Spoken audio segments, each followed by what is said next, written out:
Good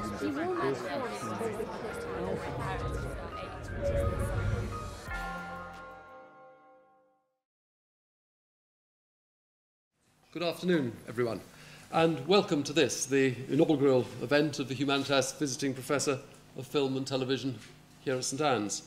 I'm Tim Gardam, I'm the principal here, and my role this evening is simply to thank you all for coming. In a moment, I'll ask Professor Laura Marcus, the Goldsmith Professor of English Literature here at Oxford, to introduce this evening's conversation with our visiting Professor Michael Winterbottom and our panel. First, let me give you a little bit of context. The Humanitas Visiting Professor of Film and Television is part of the Humanitas series of professorships and lectures given by visiting professors in Oxford and in Cambridge, and they exist thanks to the inspiration of Lord Weidenfeld. George Weidenfeld has done so much for Oxford. He pioneered nearly 20 years ago here at St Anne's the Weidenfeld Visiting Professor in European Comparative Literature, from which the current grand plan of the Humanitas lecture programme emerged in the past 3 or 4 years. He's created, through his Institute of Strategic Dialogue, the Weidenfeld Scholarship Programme that brings each year to Oxford, from the far borders of Europe, the Caucasus and the Middle East, master's students whose studies here prepare them to take up leadership roles in their own countries. He's also sponsored the Weidenfeld Translation Prize in Oxford, run by New College, St Anne's and the Queen's College, a prize specifically for translators, which gives a spotlight to the best literary translation published each year.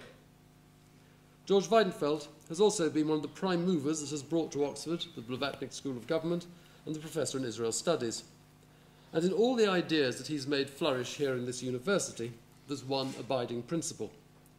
He looks for ways to break down boundaries, both geographic and intellectual, and to bridge the boundaries between the world of the academy and the world beyond. And it's a particular pleasure to welcome George once again to St Anne's this evening and to say thank you to George for all he's done. We're very proud to have him here as an honorary fellow. But the most expansive example of George's vision has been the Humanitas programme. In Oxford, we've already seen visiting professors in the history of ideas, of rhetoric, of historiography, classical music, contemporary art, architecture, interfaith studies, to name just a few. The professors themselves have come from both within the academy and from outside, from the world of the creative arts. And they have connected the world of the intellect to the world of the imagination. And this evening, Michael Winterbottom, the Professor of Film and Television, demonstrates all these virtues. The chair has been made possible by the generosity of the Woodward Charitable Trust, and Sean Woodward is sorry he's unable to be here this evening, but without his wholehearted support, this evening would not be taking place. Michael Winterbottom's career in film and television is our subject tonight, a director whose productivity is as striking as his diversity. I suppose the vogue word in the humanities at the moment is interdisciplinarity, and film, in a sense, is a discipline that sits across the roads of many other disciplines.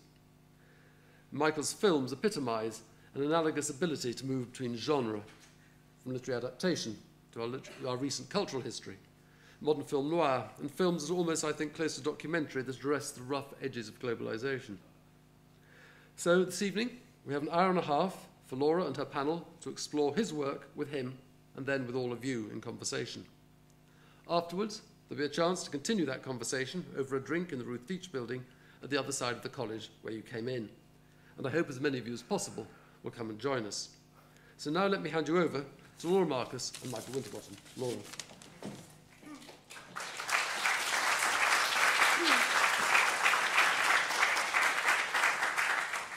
Well, echoing Tim's thanks to Lord Weidenfeld and to all of you for coming tonight, but particularly to Michael Winterbottom. We're delighted that he can be with us as our inaugural Humanitas Visiting Professor for Film and Television.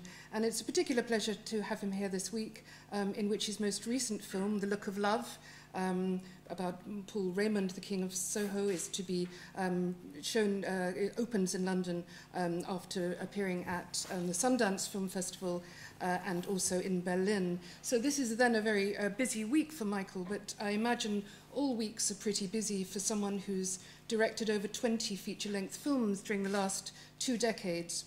And has acted as executive producer for his company Revolution Films for many further projects. Now, our plan for the evening is to show a compilation of clips from a number of Michael's films, and this has been put together by my colleague in film studies, Andrew Klevan, and sitting next to him is my colleague in modern languages and film, Nikolaj Lubeckle.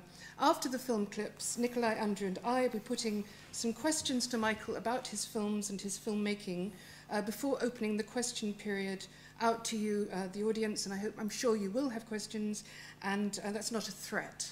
I'm sure there will be questions.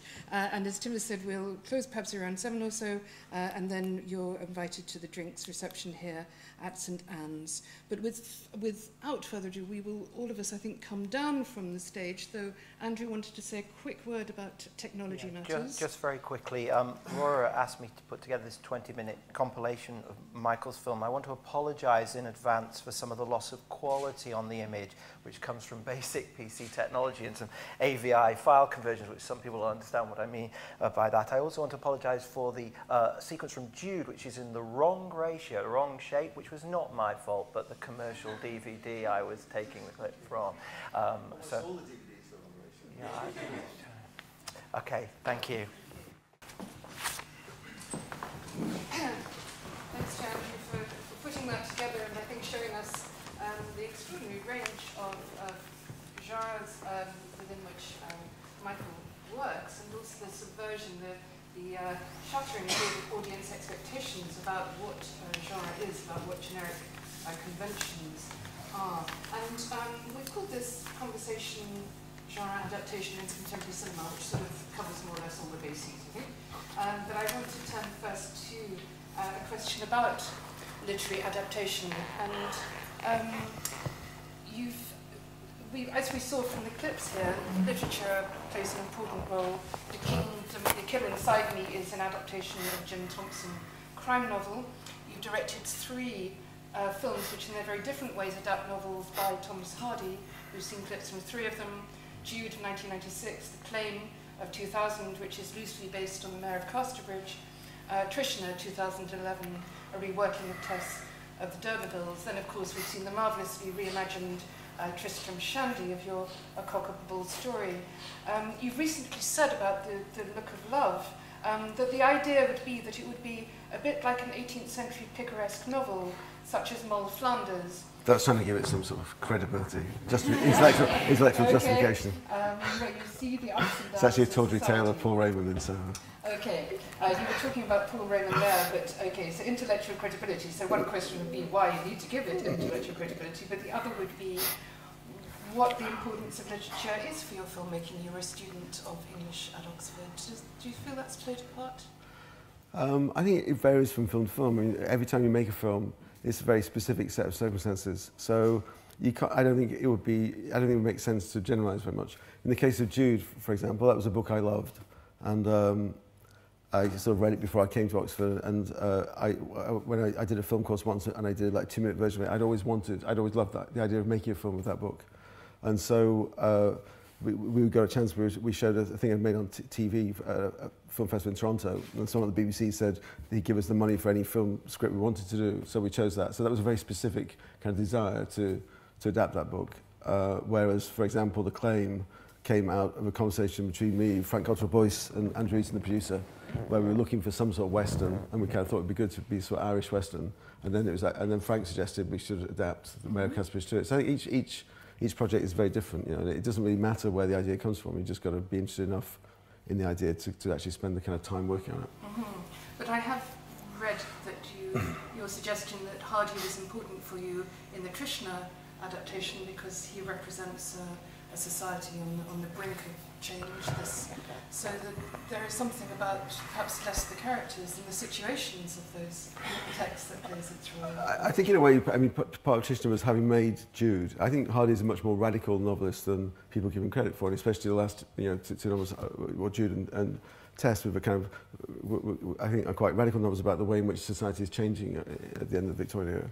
And so having made Jude as a very straight adaptation, it's very hard to get ideas of social change and progress and any radical ideas into a period adaptation, because as soon as you shoot something, it just looks like a kind of like some nostalgic kind of look back at the past. It's very hard to kind of get the edge to a period film.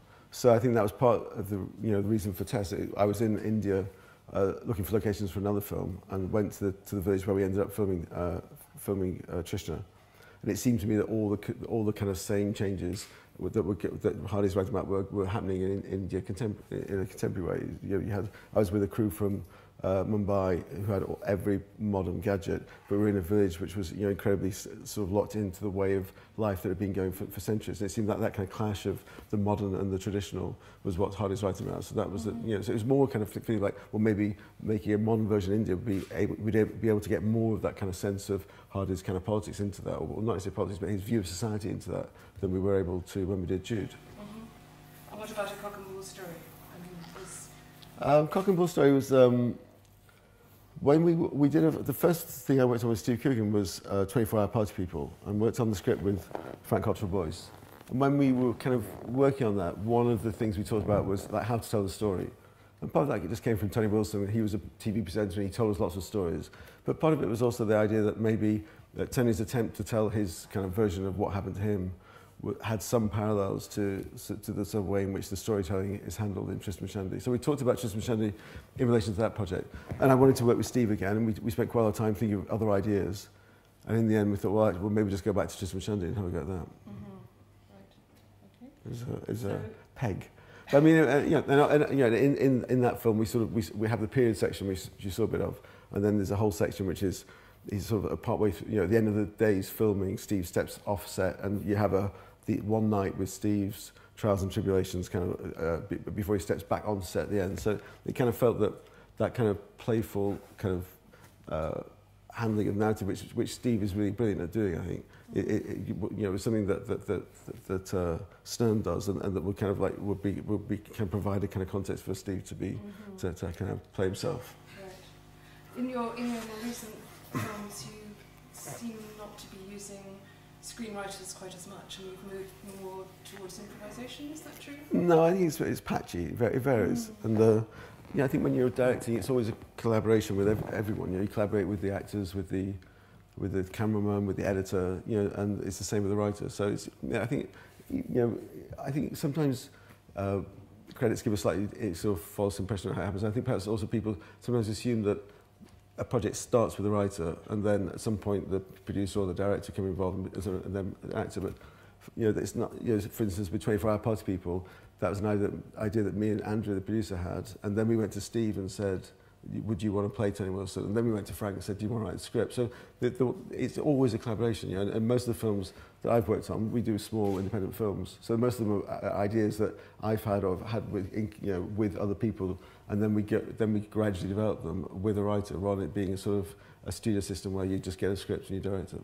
Sure, yeah. But I do like improvisation, and I do like the idea that actors, when you cast a film, it's a huge kind of impact on a film. I like the idea that once you're choosing your actors, they can have as much input as possible on who their character is and what the story is. That obviously means that obviously affects this. It means the script isn't a kind of prison for them, but it doesn't mean to say that a writer's not involved. Mm-hmm. Sure.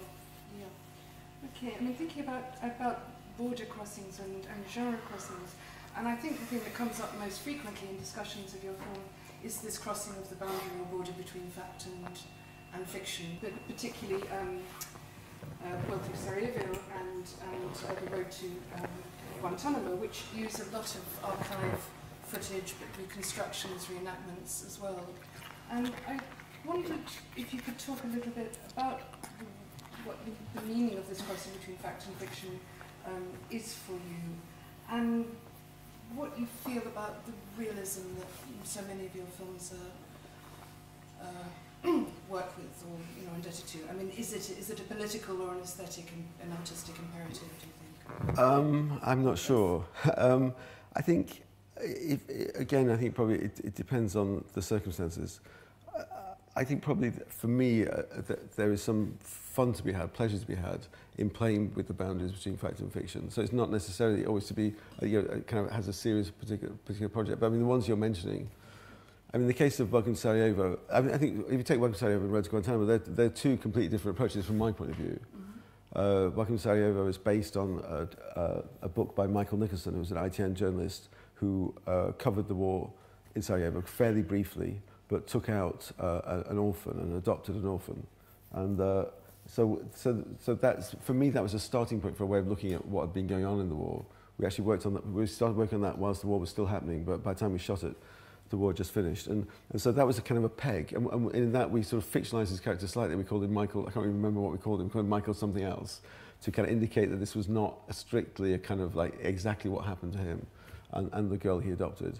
But we used the kind of basic story of that to also incorporate lots of other things that had been going on in Bosnia, in Sarajevo in particular, during the war. So it was a kind of fictional, it was kind of fiction in that kind of factual context. Whereas Road to Guantanamo, we tried to, I mean, that has two different approaches to telling. One is they tell their story, and the other is we recreate it. But everything they say is what they, I mean, I'm not saying it's necessarily everything they say is true, but everything in the film is what they say. So it's completely, is using recreation as a way of telling a story that would be quite hard to kind of get to grips with without that. But there's not a sense, we're not trying to fictionalize that at all. And in a sense, the same is true of A Mighty Heart, which you saw, which is the story of Marianne Pearl, whose husband was kidnapped and then beheaded. And in a way that was all taken very much from Marianne's book and working with Marianne, but then also with all the people in that house who were with her, like journalists and American agents and Pakistani police officers. We met all of them, all the actors kind of worked with them very closely to try and make sure that everything that we put in that film was as accurate as it could be. You know. But on the other hand, obviously, if you're playing with fact and fiction in the context of, say, The Trip, where it's just, is it really Steve or is it Steve playing Steve, then it's a different thing. And I also like the idea that some things you control and some things you don't control. So to go back to the improvised thing, I like the idea that things could be happening in the film that you haven't planned for and you haven't put in there. You know, I hate working on stages where you control everything. I much prefer to work on location and to work in kind of area where it feels like there could be some things that happen that you're not controlling and you haven't planned. Sure. Did you want to come in? Yeah, I want to follow on some of those matters of realism, especially in relation to the style of it. The vast majority of films, I think only, if you're inside me, but you can correct me on this, the vast majority of your films use this, for want of better term, cinema verite style of very mobile, hurried camera, a lot of edits, brisk editing, a sort of commitment to immediacy in some way. And this isn't just in your news or sort of political ones, it's true of Wonderland, as we saw, and Jennifer, and also the Coogan comedy. And I wondered what was at stake in this aesthetic view, in this style of filmmaking. It's rather different to say the very careful, studied American mise-en-scène type of filmmaking. So I wondered what was at stake in it as you use it a lot. Well, partly, it depends what you want your relationship to the actors to be and the actor's relationship to the camera to be. So I mean, the editing style is partly connected to that, because I mean, if you want the actors to be able to improvise and you want them to be able to sort of wander around and go where they want to go and say what they want to say, then you have to have quite a mobile camera too. And then clearly that doesn't that doesn't kind of in a way lend itself to the idea of a very organised shot, and kind of you're not setting the shot for exactly what the content is, because they're making the content up each time. So there's lots of films I do where we might shoot for 10, 15, 20 minutes in takes, and the actors are free to kind of do what they feel right is during those 15, 20 minutes, and then we talk about it, and then we go again. So in a sense, the editing is probably to some extent a kind of a product of that you're then, not necessarily it's quick, but that you're looking for sections of the film that you find interesting. So it's not what's in the script, it's not how that particular bit of dialogue relates to a kind of a particularly kind of organised shot, but it's more like that mood of that, or the rhythm of that you like, and therefore you put it in, you gradually pick out the bits you like and assemble the film that way. I guess that means that in a way it's going to be almost inevitably quite cutty, because you have instead of having one 90-minute script done 20 times, you have 25 different 90-minute scripts, and so you're picking between those scripts. So is there quite a lot of footage and then more work in the editing? Yeah. You led me to my next question, which is definitely about performance. It was watching your films back to back over the last few weeks. One of the really impressive things about them are some of the wonderful performances that are in them. And I just was thinking of Colin Firth and the daughters in Jennifer, Angelina Jolie, Stephen Delaney in Welcome to Sarajevo, Samantha Morton, Frida Pinter, and Bryden Coogan. These are really, this can't be a fluke that people keep giving excellent performances in your films. But is it, I mean, I was interested in the balance between what do you feel you're saying to actors, what are they? I suppose it differs on anything, but something about that relationship between how do you get these great performances? Well, I mean, I think obviously, the idea is you're trying to create a context where people can do something that you find interesting, that they find interesting. So I mean, I've done quite a lot of films where it's a mixture of people like, say, Angelina Jolie, and in the same room, people who are totally non-professional. We had like taxi drivers from Karachi acting in the scenes with Angelina. People who hardly ever watched films, let alone had acted in a film before. And I think and equally, the same say I did a film called In This World, which is about two refugees coming from Pakistan to Britain, and they were the two refugees we found, and I think their performances, some of the performances, I think they're the kind of best ones. So I think it's about just providing a context for actors to feel comfortable. In the case of Steve and Rob, they basically you just have to turn the camera on, they get going, and it's a question of just trying to shape what they're doing.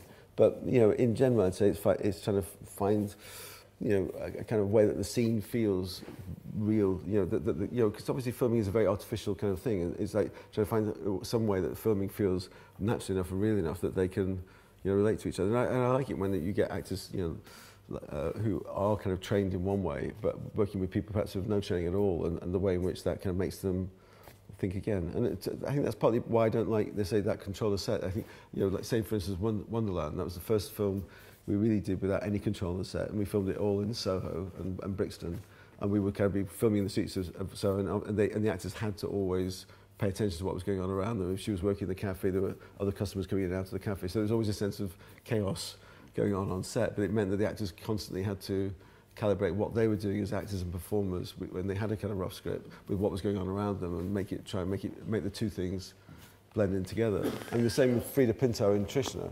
Frida plays a character who lives in this small town called Ossian, and so we found a family where the dad was the driver of the sort of truck that the character is the driver of in the story, and we used all of that family in the house to be the family in the house that Frida was living in. So Frida had to go in as an actor kind of from Mumbai, but kind of totally blend in with a family that had done no acting before, and had to spend enough time there so that gradually, when we went there and filmed, it felt like Frida was part of that family, and you couldn't really see the seams between Frida and the other brothers and sisters that she was acting with.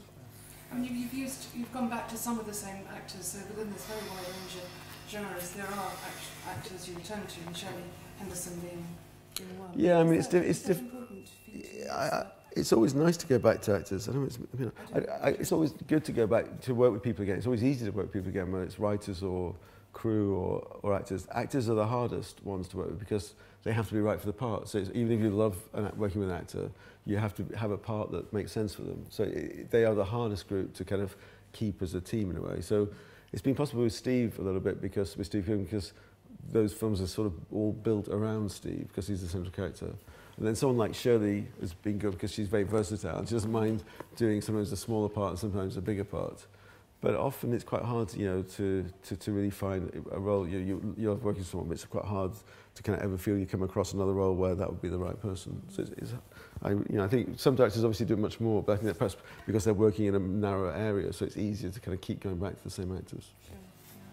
One final thing. I might be going out on a limb here a bit, but one of the things that's traditionally said in criticisms on you and things is that you're an eclectic director. You never do the same thing. And Laura's said some things around that, and I was trying to sort of counter this and to see if I could find something that was in every one of your films.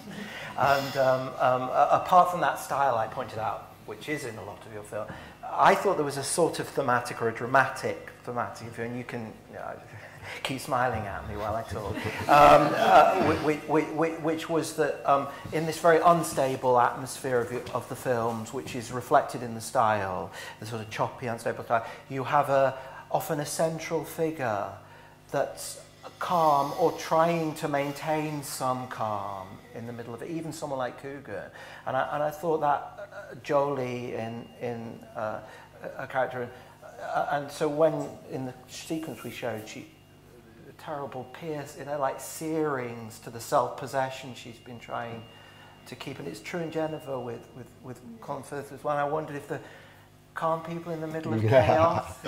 I don't know. I mean, I'm not aware of that. I think it's always legitimate for people to look at books or films, whatever, and comment on them. I'm not sure it's legitimate for the writer or the person who's done it to comment themselves here, because in a way, it's a different process, isn't it? Making something and talking about it. I mean, it may be that the occasional eruptions of pain from calm people is one thing. I'm not sure. I mean, I would say the more obvious one might be slightly that there's quite a lot of stuff about exile or like leaving home. So whether it's The Claim, where it's about the gold rush people who've left to try and find a new life, or In This World, which in a way is the same story but in modern context of people, refugees trying to come here, or Colin being in Italy or whatever. There's quite a lot about people who are away from home, losing home, their relationship to home, and that kind of sense of exile. But then I think probably you could apply that theme to any film and find a way of justifying it.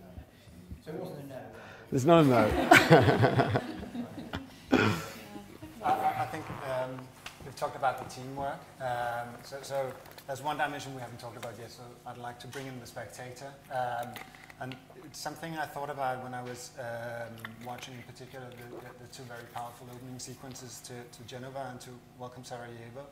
And I'll just kind of talk to those who haven't seen Genova. It opens with a mother and her two daughters driving in a car, and they're playing a game, and at a certain point the youngest daughter, who's about 8-9 years old, she becomes so absorbed in the game that she forgets they're driving a car, and she puts her hands over the eyes of the mother, and the scene goes, or the screen goes black, and we have a crash on a screen, and then there's a cut, and the girl wakes up in her bed, and we just have time to think that this was just a bad nightmare. And then we realized that it was a nightmare, but it was a nightmare about something that actually did happen. We see the bruises on her face and on her sister's arm, etc. So in a very, very short space here, we go from tragedy from play to tragedy, to relief to tragedy.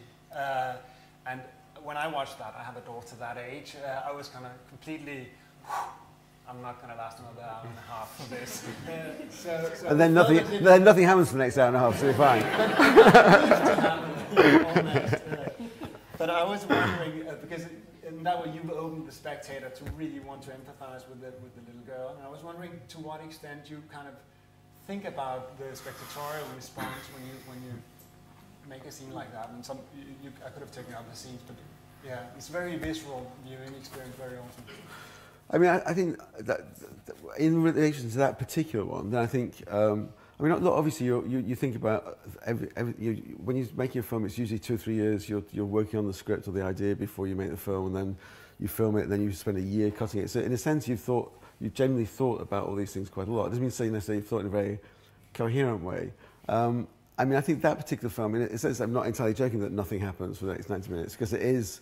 I think probably the starting point was wanting to make an observational film about a father and two daughters, and then of course you have to think, well, what is the story? What is there a way of making that in a way that kind of makes the situation kind of uncertain enough, kind of like dangerous enough that you're interested enough to know, you're interested enough to just watch them for that period of time. And I guess to some extent the killing the mother off was a rather cynical way of doing that by having the sense of guilt, that the girl has guilt, which is, to some extent, in a sense, is justified by what happened in a way that, although you can say, of course, it's not her fault, but she's complicit enough, she's involved enough in her mum's accidental death that she feels guilty. That kind of felt like a way of making you worry enough for her and her sister to want to be engaged in that relationship. But then in a way I kind of wanted then the film to be about actually the little details of family life and the little details of relationship with your children and with your sisters and so on, and to be about guilt and loss, but also be about what it is to be in a family. So I mean, yeah, I'm aware of that. I mean, it's not as though you think, okay, what we'll do is we'll set up a really nasty opening that might keep you going, but you obviously, as you think about all this, about will the film sustain that, you're aware of those kind of issues. It's always hard to judge. A way to say that would be to say that, well, because my next question was whether you think that there's something, because you create very physical viewing experiences with films, with The Killer Inside Me, with also some of the controversial, the violence sometimes the sexuality. It's very visceral. Sometimes the music also does that. So there is an idea of something you can do by creating this visceral experience. You can communicate something in that way that you wouldn't be able to communicate in any other way. Yeah, I guess so. I mean, I'm not, in terms of, if you mean in relation comparison, say, to dialogue about it. I mean, in general, I mean, maybe this connects to the whole thing you were saying about the writer. I'm not a big fan of like dialogue that gives you like very constructed dialogue that is well-written dialogue, which gives you kind of the what's going on in the character's head or gives you the meaning of the film. I'm not very interested, to be honest, in the kind of well-constructed narrative where the character goes on a journey and learns something about himself or herself, and at the end of it all is kind of like, has this new insight of become a better person. I think that kind of like three-act structure and that kind of arc is something that is so unconnected to the real world that it's a lie about the real world. That it's not a distillation of what people's lives are. It's just a lie about how people's lives are. So I'd rather have a rather messy story where things kind of happen in a random way. And I think that's one of the reasons why a lot of the films I do are based on real events or real people. It's partly being interested in those events, but it's partly because if you say, okay, I'm telling the story of what happened to Maggie Nicholson in Sarajevo or what happened to Marianne Pearl in Pakistan, there's a whole bunch of real facts. So instead of where you started with a blank page, there'd be a lot of pressure to make everything coherent and everything make sense. You can get away with things not making sense because it's, well, this is what happened. And that kind of lack of coherence about real stories is something I quite like. Is there a strategy to provoke, though? Annoy. So a strategy to annoy. No, not deliberately, but I don't mind that idea. I mean, sometimes, maybe occasionally, want to give someone a little poke.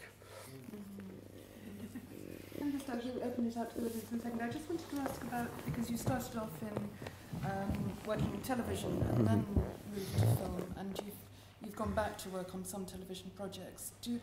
Are they? I mean, they are different, but I wondered how you would conceptualize the differences. I mean, I think again, I mean, it's the same thing. I think you got. If you generalise, I think you tend to get it wrong. I mean, so for instance, if you do a big studio film, you're in a very one particular kind of set of kind of economic relationships, if you like, and probably in some ways, as a director making a big studio film, your role is not a mere miles away from if you're a director working on a big TV series, because your role as director is defined by things like just the economic interest of the series by the channel of its TV, or the studio, it's a studio film, by the producer being in kind of charge of a long-running thing or a franchise or an extremely kind of big event. And equally, the sort of stuff I do, which is low-budget independent films or low-budget independent TV, your relationship to those things is quite similar as well, because you have a lot of freedom. You're at the margins of cinema or the margins of TV, so you can kind of do what you want. So obviously the context of watching is very different. I mean, watching here, you spend a lot of time about how things will look and so on, and the rhythm of film or the sound of the film. And then even when you go to the cinema, sometimes it's played, really too loud or really too quiet. Then of course people are watching it on the DVD or watching it in totally different contexts, often on the wrong ratio. You watch it here, the sounds out of sync with the picture and so on. So there's a whole. So yes, there is that kind of sense that it's, if you make something, the cinema is a great place for it to be, because you're more in control of it there, or people are more focused on the screen in the cinema than they are at home on TV. But I think the sort of stuff I make doesn't really affect how you make it that much, because in a way it's all intended to be. It's more to do. For me, we're not aiming to drag the audience along. I think certain films you want the audience to all be scared at this point, laugh at this point, cry at this point, be happy at this point. Whereas I quite like films where they're messy enough that perhaps some people in the audience are engaged with one thing and other people aren't, and it's a little bit more open-ended. Right, which is sort of a reply to your question there. But we should open up to the audience now, and I'm sure you do have questions, and we have a mic, so if you want to stick up your hand, we will wait for the mic to come to you.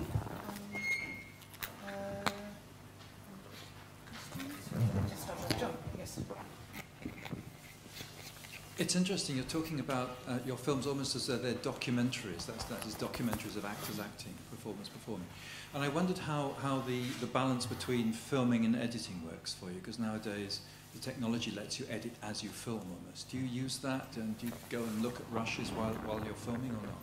No, I think actually the opposite is the case. But, you know, because when you used to film on film, there was something quite kind of magical and obscure about what you were getting, because you'd be shooting through a lot of filters. You know, you're not seeing. You know, what you were watching on set wasn't what you were getting on the film.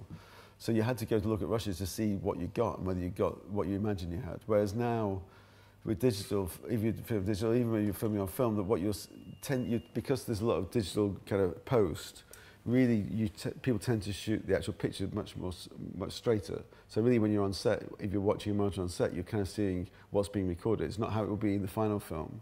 So in a way, you've watched all the rushes all day. So I think actually you watch less. But I think the balance has changed. I think you're right that in a way, most of the sort of filmings that I do, I think it applies to most films in a way, are to some extent a document of what you've done that day. You know, it's like most cases, you know, and certainly all the stuff I do, you're in a particular place on a particular day, whether there's a certain thing, you've got a bunch of people in front of the camera, they're saying a certain thing. So in a way that they are a kind of they're a record of that day, they're a transparent record of that day, and afterwards you turn them into a kind of story, you turn them into the film you're making.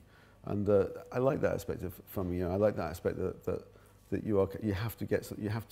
you can only record what's there. You know, and that you can only, and that's why I like, you know, going to places where the location, you know, is important and it's perhaps not something that we're controlling. We're inserting, instead of like, you know, having a set and, you know, kind of it's all kind of serves the fiction. We take a kind of character and put them into a situation that's a real situation, relatively out of control, and they have to respond to that situation. So it's a kind of dialogue between the fiction and the controlled fiction, if you like, and the uncontrolled stuff that's going on as part of the film as well. Steve Coogan's character in The Trip, he refers to a lot about a desire to work with auteurs and things like that, and yet which would imply like a distinction between one type of filmmaker and another, and yet you kind of spoof the idea of like an auteur with Naomi Harris's interest in like auteur theory and things like that in Cock and Ball Story. So if you're not an auteur but you're also not interested in, say, like you were saying before about 3-act structure or things like that, how would you characterize yourself? I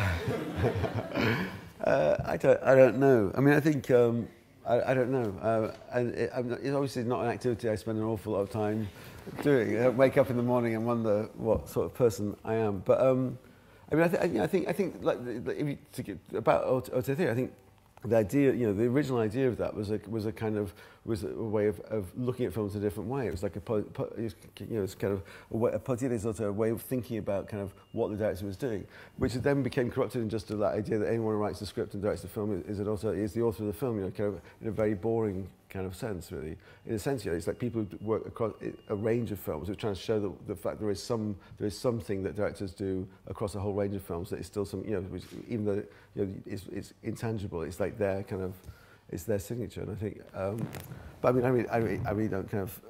I think we were just making fun of. And with Naomi Harris's kind of thing was just have a bit of fun. It wasn't like a big kind of angry thing. And you know, equally Steve wanting to work. I can't remember. He does say who he wants to work with. I think I can't remember who he says, but that was probably Steve just hoping that the director would call up and ask him if he wanted to work with him. Yes, there's one there. Hi. Yeah. Okay. Sorry. So, given that your films are these kind of messy real life things, you know, characters don't go through these arcs of self-discovery. Do you find it difficult to find endings for your films? Sometimes. I mean, yeah. I mean, obviously, you want the film. It's a good question. It's like you obviously in the end should go try and find some shape for the film, and that includes kind of what the beginning is, what the end is. Yeah, I mean, I guess sometimes. I mean, I think, for instance, in Geneva, that was hard to find an ending because, in a way, the setup was kind of easy. That the girl feels, you know, kind of guilt for her mum's death, but hard to know how to resolve it. Endings tend to be. It's quite hard to avoid an ending being neat and kind of feeling like it kind of ties everything up in a simplified way. But at the same time, it's hard to just leave something in the middle. So that was one I think was a problem with the film, that we never really discovered a kind of way of dealing with how to end the film. It was always a kind of something that kind of kept changing, something we couldn't work out. But I mean, obviously, you know, a lot of films, there's a natural conclusion. If it's an adaptation of a book, that can give you a clue. always good to end up like Trishna. We end up with her killing herself. That's always good. Once the character's dead, pretty well guaranteed you can end the film on that point. So it's like there are kind of like some things you can do to try and simplify the problem. Though with your Jude, you actually didn't follow Hardy's. No, we didn't end. We didn't. I mean, because from the very beginning, because that was adapted by a writer called Hossein Amini. But again, it was like we had the idea of doing it, and I wanted to do it, and we went to Hoss. And from the beginning, I said I didn't want to go right to the end. I wanted to stop. At the point we do, which is kind of when they separate, when Jude and Sue separate, but not go through the whole extra leg of going back to Arabella. Yeah, I think I kind of felt it was more better place to end with his kind of pain at that point rather than the kind of the gradual degeneration. Mm-hmm. And also, I mean, one thing with Hardy is, as with a lot of kind of those types of books, there's just too much plot. I mean, you know, there is a lot of plot. They are kind of melodramas in themselves, but they're melodramas over 500 pages. So you condense that down to 90 minutes, they're incredibly melodramatic. And it's quite interesting watching those clips because actually the melodramatic bits of the clips are the ones that work best because you get condensed into 90 seconds, a lot of stuff. But over 90 minutes or 2 hours, that can be quite frustrating, whereas films which are just like observational bits, people chatting, are terribly into is like just what the hell are they chatting about? It's nothing. But in a way, it can gradually accumulate a kind of different sort of power, perhaps over a longer period of time. But yeah, so we just chopped the end off to... So in a way, the trip's the perfect thing for you, because it just remains all them chatting in restaurants. Yeah, yes. Well, there's yes, that is true. We made a film version of the trip. So abroad it was a film, here it was 6.5 hours. So in the film, I think you can just discern the outline of a story in that it is a little bit more about their relationship, less about the restaurants, and more, and you know, so you feel more, perhaps a little bit more sad for Steve that his life is so empty and desolate at the end, as opposed to Rob's perfectly happy family bliss. Yes. Becky, does someone know just the red scarf? Yes. Hi, I have a question. Several of your films are situated in environments that are culturally very different. How do you prepare yourself for shooting there, and how do you situate yourselves within these environments? Yeah, it's true. I do a lot of filming abroad. I think it's different. I think either there's got to be a character. In most cases, I think there's got to be a character you feel you're close enough to. You can identify with that character enough that you feel able to have a perspective on the story and the place. Occasionally, I mean, again, to go back to In This World, I think that there was the opposite. In This World is basically only 2 characters, and they're both Afghan refugees who at the start are living in Peshawar in Pakistan and come to Britain. And what we did there was we constructed the journey. So we, you know, from talking to lots of people and, you know, doing a lot of research and doing the journey ourselves, we kind of like, we did what was we constructed mechanics of a fairly typical journey of 2 people trying to get across all the borders. They travel over land. And then we really allowed them to be, you know, we chose the 2 people, obviously, Anatolia and Jamal. And then we just said to them that they should basically do what they feel is right. So we did that, you know, we basically filmed the journey. We filmed for like 5,000 miles or whatever, and we filmed the 2 of them with each other and allowed their relationship to develop through the film. And they just responded. We would organise things for them, like we organised them being picked up on a bus in Iran or whatever. But we didn't tell them what to say, what to do, and so everything from their character way came from them. So that felt like there's legitimate, that they would basically be the authors of their characters. They would be the people who kind of decided how their characters would behave. But normally it's more that we have say, Welcome to Sarajevo, you have a British journalist in Sarajevo, or even in Trishna, Riz's character is a British guy who's gone to India. So it's usually by finding a kind of character that's close enough to my experience for me to feel I can make a film from their point of view in that culture.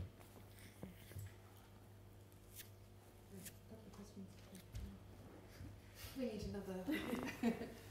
While we're waiting, actually, I was just wondering, who are you most? What are the films recently that have come out that you thought, damn, I wish I'd produced that, or who are your sort of admirers, your contemporaries? It's a difficult question. I think, unfortunately, I think you kind of tend to when you first start watching films, or when you're first enthusiastic films, is when you have your real kind of passions.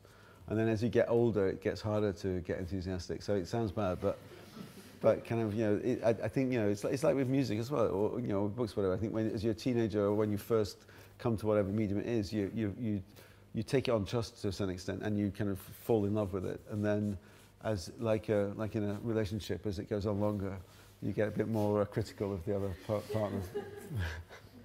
But I mean, yeah. But I mean, obviously, I still enjoy films, but I don't have the same kind of hero worship of filmmakers or whatever that I might have had in the past. But you know, for instance, I mean, this is not that reason, but I think, you know, one of the films that I think is really brilliant that's been out last few years was City of God, which is a brilliant film. But it's the occasional one that makes you feel that individual film is great. I think when I started watching films, it'd be like, that filmmaker is great. I kind of don't have that feeling anymore. It's like more like film by film, which films I like. But I have to say, I've recently heard quite a lot of other directors say that, so I feel less guilty. For a while, I was in denial that I'd stopped really being... So you don't have any directors where you think, I gotta go and see the new, whatever he or she came up with there? Yeah, to a certain extent, you know, it's like, but then it's sort of compromised by all sorts of random factors in a way. But, you know, like a big admirer of Soderbergh, you know, there's you know, Gaspar Noé is interesting, Harmony Korine is interesting. There's like, yeah, there's lots of people I'd be interested in. But you know, when you first start, you're just like, I love this, and obviously individual films you might love, but not like I assume that if a director's made one I love, I'm going to like all the rest of them. You know, and director is one very small part. One of the great things about films is that it's, you know, there are loads of people who work on it. Everything has to come together at that time, and loads of random elements. It's like today is a glorious day outside. You know, tomorrow might be pouring with rain, and when you're filming, you might want it to be a glorious day, and it's pouring with rain all the way around. So there's loads of, you know, for the most basic thing, there's loads of random elements, and there's lots of different people. So that idea that one person is the thread that's going to make everything work is obviously ludicrous. Hi there. My background is I've worked as an executive in a large studio, and I've been an executive producer of independent television programming. Kind of interested in your perspective on the future of film and television in terms of technology and financing. Where's it all going? I've no idea. I have no idea. I mean, when you make a film, it takes, you know, it's like, you work on a film for a long period of time, but even when you're actually making it, when you're full on that particular film, it takes a year, you know. So usually what you think is, if you're in the middle of making a film, you think everything's going brilliantly, the industry's perfect, I'm busy. And then if you're not making a film, of course, it's all disaster, and the industry's, you know, kind of gone horribly wrong, because you're really just bogged down in your world. I think directors, you know, are really bad people to talk to about the environment around them, because you're kind of locked inside your film whilst you're making it, you know, and most of the time I'm making a film, so I'm not really, I probably know far less than you about where TV is going and where the finance is. Michael, one of the amazing... I'm sure these people could answer that question for you. No, I'm not going to answer. I'm just going to ask it in a different way. But you've made one of the extraordinary things. You're a British film director, and you've made a lot of films. I mean, a lot of films. I apologise for that. Well, but so many. The story we get, there's a debut, possibly a second film, a long wait. Then, yeah. You will know the story better than. So what's your secret? I mean, almost a film a year. We're talking a type Woody Allen type schedule of how. And obviously, I don't want you to go into the absolute detail of every sequence of the financing. But do you have a trick that you want?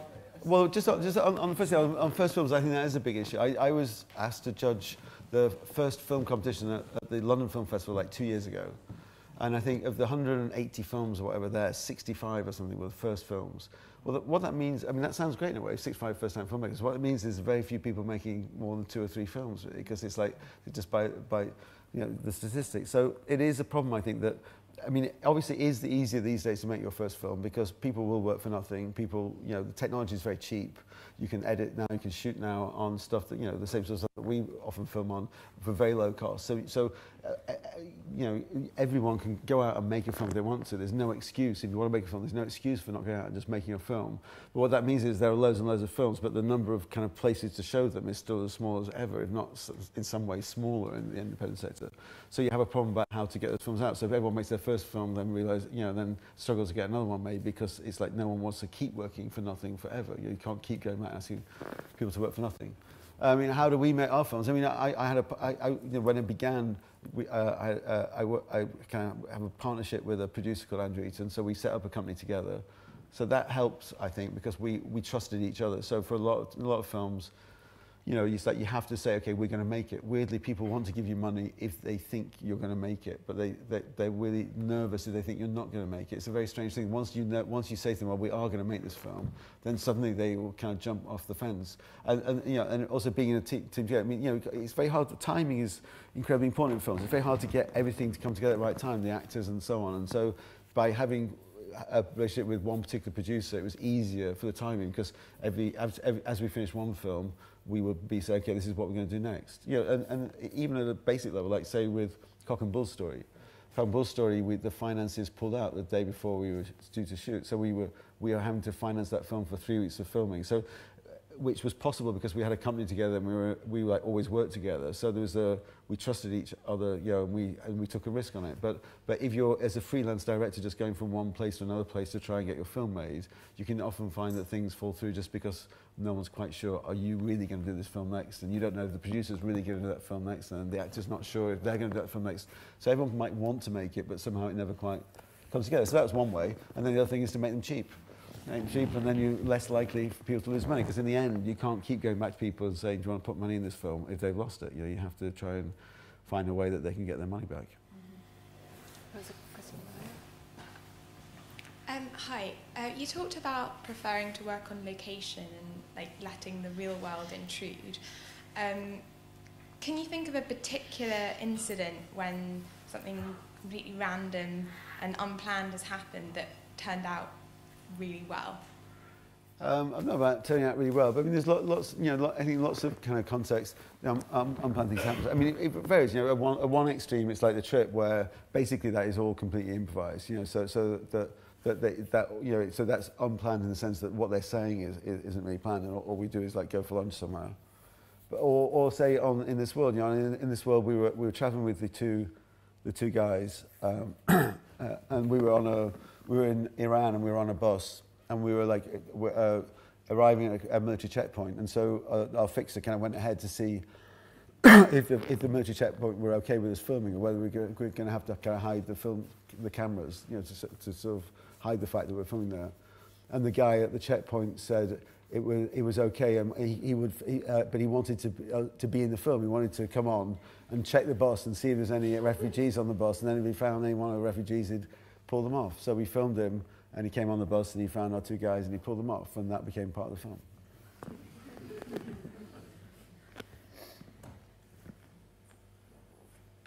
And then actually, I'm sorry, at the end of that, there's a secret. He was like, we asked him what he did, and he said, we normally just take them back to Pakistan, to the border of Pakistan. It was near the border with Pakistan. He said, okay, and we said, okay, we'll drive off, and then if you just go off-road, just drive them off-road into the kind of like desert area, and then we'll kind of cut the scene at that point, as though you're going back to Pakistan.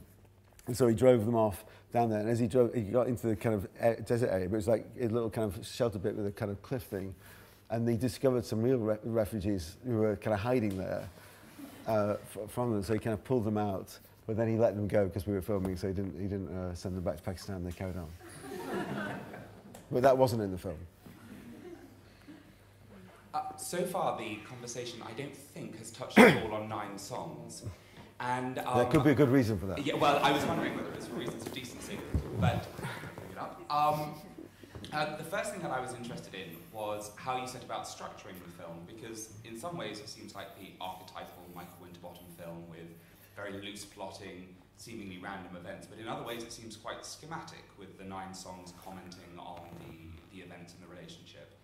And secondly, I was wondering to what extent the eye-wateringly explicit imagery was designed primarily to provoke. Yeah. I mean, it was deliberately trying to like not have too much narrative. It kind of felt like I kind of think like love songs are much better at conveying what being in a relationship is like, or thinking about a relationship that you've fallen out of is like, than films are. I think because love songs, you kind of sense like this. You sort of sense an idea of a story without it really being a narrative. Like, this is what happened. This is how I broke up with my wife, or whatever it is. Whereas film romantic comedies or film love stories always have, you know, try and throw in a lot of extraneous plot, really, because you know, the trouble with the love affairs from a plot is like you're in love and then you're not in love. It's kind of like a sort of on-off switch. There's not really much plotting, so films chuck in loads of other plot to kind of like get around that problem. And I thought, well, love songs are better because they don't do that. They just say, I'm feeling sad because she's left me, sort of thing. And so that was part of the idea. Let's not have narrative. And I quite like the idea of trying to reduce narrative down to a minimum, or occasionally have, you know, films that haven't really got much narrative. Like, why do we have to have so much story all the time to watch a film? So the schematic device, in a way, was partly for that. Was like, okay, we haven't got a story, so we'll have a structure instead.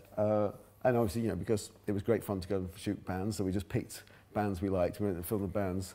And it was, it kind of felt also, you know, that because the story such as it is, or the shape such as it is he's looking back on a relationship which has ended because she's left him. So it kind of felt like the songs that he associated with her kind of made, there was some justification for having those songs in the film. And then yeah, within that, it was like, really the starting point was, you know, a lot of stuff we do is try and shoot it as simply as possible and as naturally as possible, and to make it as, to try and get rid of as much artifice as possible. And then when you get to film a love scene, normally it's incredibly artificial. It's like there's lots of conversations about what you can see, what you can't see. Clearly they're not going to be making love. Can they kiss? Can they touch here? Can they touch there? And it becomes very embarrassing because there's all these conversations and you're not sure, no one's really sure what they have to do. It can become easily very embarrassing. And I just made a film called Code 46, which was a love story, where we'd had a lot of those conversations, like an awful lot of those conversations in that film. And I kind of thought, well, why? It's ridiculous, you know. It's like if we film someone eating, we get them to eat a meal. We don't get them to pretend to eat. Or, you know, you film someone fighting with someone, they fight with someone. And it's why do we have to? What is so terrible about making love that you can't show to people making love? So then we went to the other extreme and said, okay, well, we're going to do that. Let's start with two people making love and see how much sense of their relationship we can get just by filming them making love. Let's try and, you know, in a way, when we started, my idea was perhaps there'd be no dialogue at all, no sense at all of anything to the characters, just be two people in a room making love. And then gradually, as we went on filming it, you know, little bits of dialogue occurred. But it was really to try and keep it to a minimum and just think, well, this is the antidote to all those other films about love, you know, relationships where you never see anyone making love. This is all you're going to see is them making love. And yeah, so it is a little bit like, well, why can't you do this? Why shouldn't we be allowed to show this? What's wrong with this? Can I follow up on that? Because in that context, I wonder a little bit why you wanted to do the retrospective narrative. Why didn't you just stick to the sex and the music? Well, possibly I should have. It was I'd say it's quite a short narrative. It's just basically him saying, I really miss her, and then we cut into them making love. So it's quite a short introduction, but if that bit was too long and too boring, we could, I'm sure, take it off and just cut straight into the making love. But I mean, I guess the song idea was part of that kind of, you know, that kind of thing of like, you know, it's a sort of, you know, melancholy looking back on someone who's left, and that, you know, I find, you know, that is the sort of thing, it's hard to talk about apart from your own experience, but I think when people leave, you do sometimes look back on it and think about those things, don't you? Maybe not.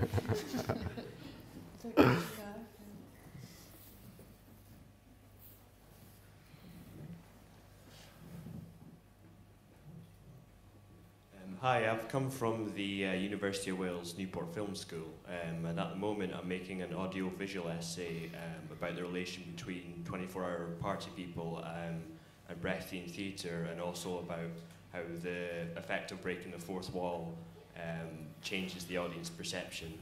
And I'm trying to do it in the style of 24-hour as much as I can. I plan to go and look at some of the old Hacienda stuff next week. And I was hoping after this to possibly have a little chat with you about we nearly got through the hour. This sort of Brechtian techniques you use, if that's all right. Absolutely, absolutely. I mean, in Cock and Bull Story, actually, the transition from the fiction to the stuff about Steve is they literally push out the wall of the set. They push out the fourth wall and they're off. So maybe we should use that technique instead. Well, you could share your ideas about Brechtian technique with others. No, that's right. I have very little say on that subject. Thank you very much. No, yeah, I'll see you in the bar afterwards. Was there another question back there? Or just moving away from film slightly, looking at your career in film and television. In the States, it seems that lots of money is being ploughed into television series, and they're becoming more and more popular over here as well. And directors from feature films are kind of moving into making TV shows. Is that something you see yourself doing more in the future? And maybe a more obtuse question is, can we Brits ever get as good as America is in making these series and making them so popular? Okay, well, On TV, I mean, I think, I mean, I do stuff that's financed partly out of TV. I mean, in some cases, you know, it depends a lot, you know, the environment. There's often kind of particular reasons why these, you know, things happen. It's not like people love TV or whatever. It's just the finances kind of work in a certain way. I mean, in the case of, say, The Road to Guantanamo, we went to see Tessa Ross, who at that time, I think still does, runs both film for the film side and Channel 4's drama side. And basically, she could give us, for film, she could give us 400,000 quid, and for TV, she could give us 1.3 million quid, because that is how finances are structured here. You get a kind of rate per hour on TV, roughly about 650,000 quid, but when they invest, when BBC Films or Channel 4 Films invest in a film, they'll only put in about 400,000 quid, and then they might do some equity on top. But for the TV show, they only give you about 400,000 quid. So it's just a very basic economic thing that means if your film is something like Road to Guantanamo, which was like documentary and obviously was not going to, you know, be easy to raise finance for in the cinema, and we wanted it to happen straight away because when we make it, they just come out of Guantanamo, we wanted it to be current, so it'd be hard to kind of go and raise that money around the world. It was just easy to take the money straight away and make it, rather than trying to find some other way of financing it. I mean, in the case of like, you know, British TV and American TV, I would say I'm not as big a fan of the American TV series as most people are. I think, and maybe it's just being a director, I think obviously there's a lot of good writing in those series, there's a lot of good acting in those series, but it is a machine, you know, is it quite a, I find, you know, even the best series are basically kind of constructs to think, okay, is this an idea from a pilot, you know, from the very first pilot that's written and commissioned, can this idea run and run and run? Because they all essentially are aiming to run for like 70 odd episodes. And I think most of those ideas are constructed not because there's something you really want to say about that, but just like, this is an idea where we can do all the permutations on this story and these characters, and it'll just run endlessly. And they are still driven by that very basic kind of filling hours, and to fill as many hours as possible, to have as many plot kind of and character kind of options open that people will continue watching season after season after season. And I find that a little bit stultifying at the beginning to watch the first episode of the series thinking this is basically just designed, and no one knows what's going to be in it. They only know what's going to get. When they do a pilot, probably don't even know the first series. When they do the first series, they don't know the second. It's just like, it's just designed to have so many options in it that they can bend it any way they can, depending on, is this character popular, is that character popular, is this storyline working, and then they just tweak all the stories in that way to make it run. So they're very efficient, they're very well made. I don't personally find them that inspiring. So maybe have time for another question, a couple of questions, one there and then, yeah? Yes, sorry, yes. Go ahead. Yes, go ahead. Michael, maybe this is like asking somebody to choose between their children, but you've made so many different films and so many varied films, but have certain ones in particular given you sort of most satisfaction, be it the making of it or the finished article? And are there any where you look back and think, you know, I wish I'd done that a bit differently or it didn't quite work out? Yeah, obviously, yes, definitely. I mean, it's like, it's not, I mean, obviously you don't really watch your films again after you finish them. So it's sort of like, once you get finished, you may watch it a couple of times and then, you know, you don't really, you're not like kind of going back and having another look at them. So it tends to be a kind of odd mixture of more really remembering the experience, was the experience satisfactory and enjoyable, and to some extent that will be having it some idea of what you felt about it at the time. Doesn't really necessarily include what you feel about it now, because you don't really watch them to know what you feel about them. But so like, something like In This World was very enjoyable because it was kind of really the people we were working with were great. 24 Hour Party was fun because everyone was pretending they were in a band and behaving extremely badly, trying to get in the spirit of Factory Records. It was kind of like the sort of vicarious experience of being that. It's fun working with Steve, all the stuff to do with Steve is fun.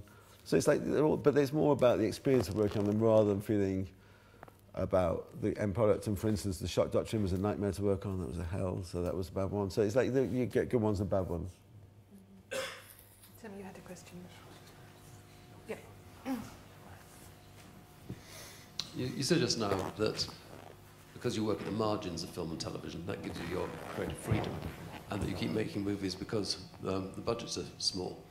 How far is that ever constraining fundamentally? Insofar as if someone came to you and said, okay, I'll give you a proper budget, factor of 5, factor of 10, bigger than what you get at the moment, would you know what to do with it? Or is that fundamentally at odds with the sort of movies you want to make? That's a good question. I mean, I think it's not the whether budget is constrained. It depends on what the story is. So it depends on really, is there a match between the money you have and the story you want to tell. So for instance, I think probably the biggest budget film I worked on was The Claim. The Claim was sort of a film. It was about $17 million, and then about 2 months before we shot it, it went down to $14 million or $15 million. And we had to build, it was like a gold rush town, which we built 7,000 feet up a mountain in the Rockies. We had to build it in the summer before the winter, because it was too cold to build it in the winter. So we'd already built the set. And in order to work at minus 25 in Canada, the physical conditions combined with the Canadian unions meant that in the car park, when you left the car park in the morning, there was like 300 people and every sort of lunar kind of looking vehicle to get you up and down the mountain you can imagine.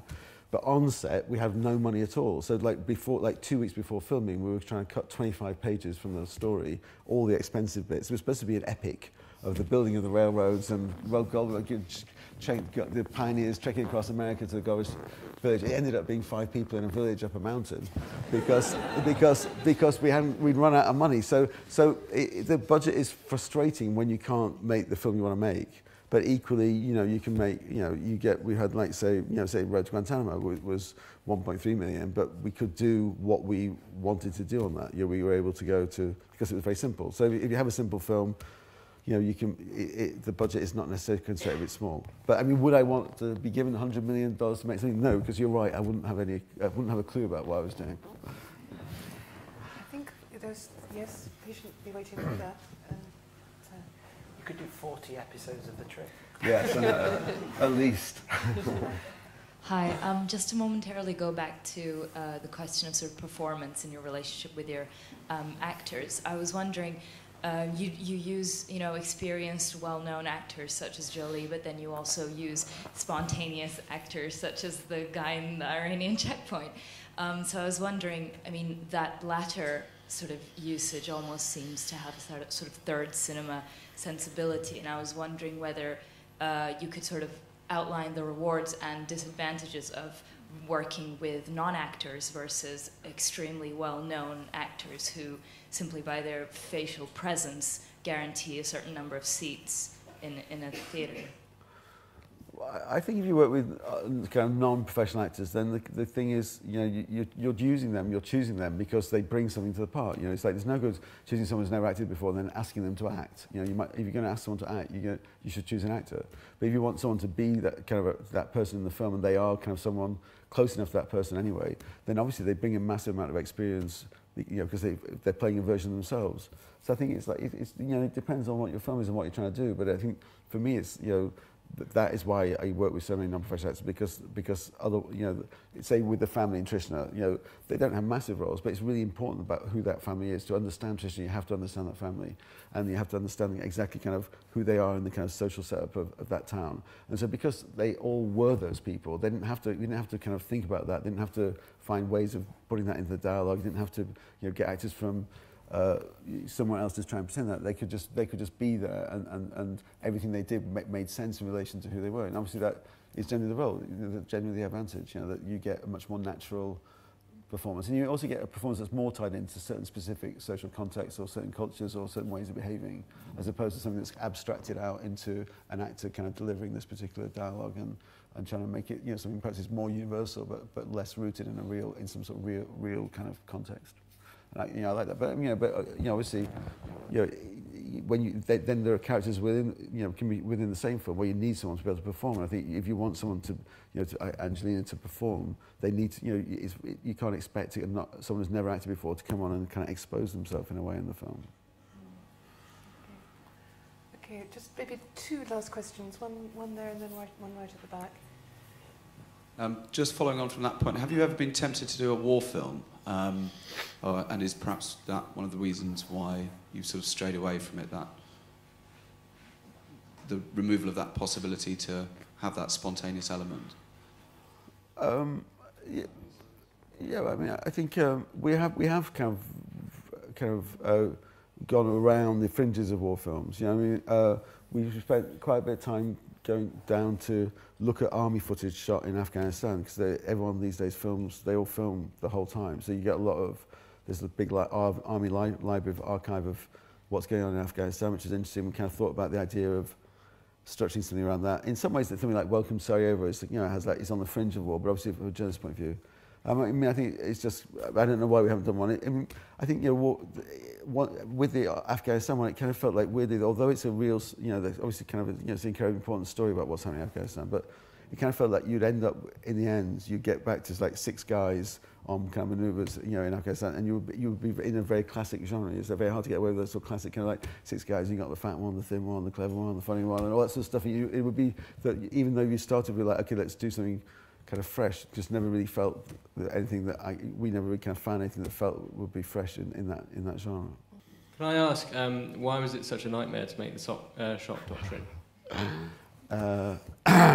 Because, well, I was approached to make that, and I was like, I don't know. And then Naomi Klein came over, and the 2 producers kind of said, well, you know, we want to make this. They made a short film already about, which was like a short animation about some of the kind of, about the thesis of the shock doctrine book, which, as the title suggests, including the kind of use of torture and so on in South America, and it was a kind of panorama. You know, went through 50 years of world history from place to place. And in the end, I said, okay, well, I'll do a kind of archive version of it. The only thing I could think of is that we do it archive and Naomi would narrate it. And so then we all went together, including Naomi, to Channel 4, and they said yes, okay, on that basis. So we went off and spent 3 months collecting archive together, which in itself was a nightmare. That was all boring. And then after 3 months, Naomi hadn't signed a contract, and we showed her the archive, and she said she didn't want to make an archive documentary. It was like, well, we just spent 3 months getting all the archive in, and that's all the vision we kind of could think of to make. But she wanted to really go off and film like other things that were happening then. You know, like the banking crisis was happening. It was just like, well, we're not a current affairs team. We we have the resources. We're trying to make a film which, whenever we finish it, will never get shown until 3 or 4 months after we finish it. We can't just spend every day running around with what's going on in the world today. So, but she hadn't signed a contract, so it was quite a messy situation. It was an ongoing argument for about 12 months. I'd wake up in the night sweating about it. Well, I'm not sure I want to finish on that note. That's the life of a director, the appalling life of a director. But I'm sure there will be opportunities to talk about Brecht and many other things over a drink, to which you are warmly invited, and it's across the, Ruth Deitch building, which is just across the way. Everybody will be going there. But first, can we thank Michael for really huge generosity in his discussion with us. I have found it really illuminating, and I'm sure you have too. So can we give him a round of applause?